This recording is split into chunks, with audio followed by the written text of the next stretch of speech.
Assalomu alaykum kanalımıza abunachılar. Bugungi rubrik Ummon baliqxonani yanında joylashgan. Shuningdek qatorna bir chiroyli shaklda solingan joylar chiqqan ekan. Shularni hozir e'tiborlaringizga havola etib, aytib tanishtirib o'tsak. Yanimizda Ummon baliqxonani. Birimizda yana qatorna joylar ketgan. Shulardan hozir birisini ko'rib aytib o'tamiz. Bakansa ketgan ham mer. Joylar sho'rdan birgina joy bor ekan, qolgan hamma sotib bo'lingan.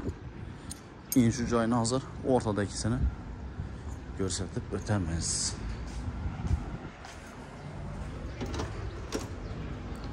Qanasa bismillah deb kirib ko'ramiz.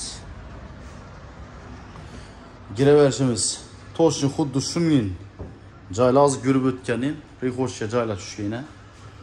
Umonliklari bor, pastlarimiz qo'l qilingan. Bu yerda Beladindan podval tushgan.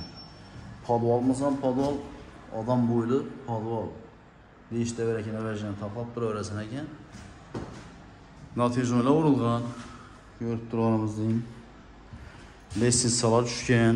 Birinchi qavatimizda bu yerda bir xonasi bor. Bir spalni tushgan.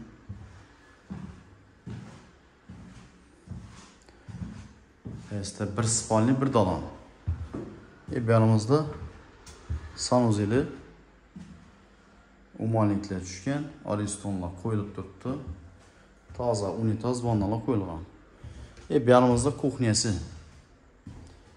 Kuxnyalar fartuqlar urilgan. Nima deb urilgan. Bu yerda ham cho'qi pol o'tgan yerlari bor. Hojatxona vannalari, kotyollar qo'yilgan.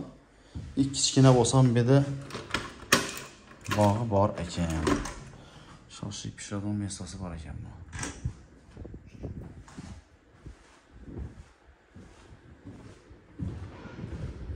Bu pasimizda bir xona tushgan.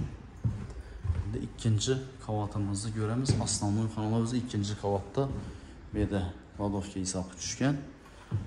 İkinci qavatda xonalarning joylashganimizni ko'rib o'tamiz.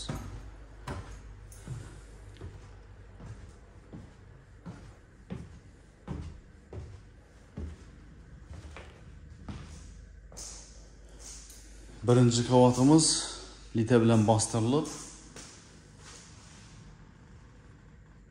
bostirilib, ustidan laminat qilingan. Yerda registrlar turibdi, paketinde eldan navislari chiqqan. Yanımızda yana bir xonasi bor. Ulusunda 2 xona bor ekan. İkinci qavatda общий xonalar soni shunda 3 xona olib tushgan. 6 ga 4 xona razmerda. Oboydan chiqib turibdi, eshiklar ham chiroylisindan qo'yilgan. Bular narxlarini aytib o'tadigan bo'lsak, 440 million so'm ekan.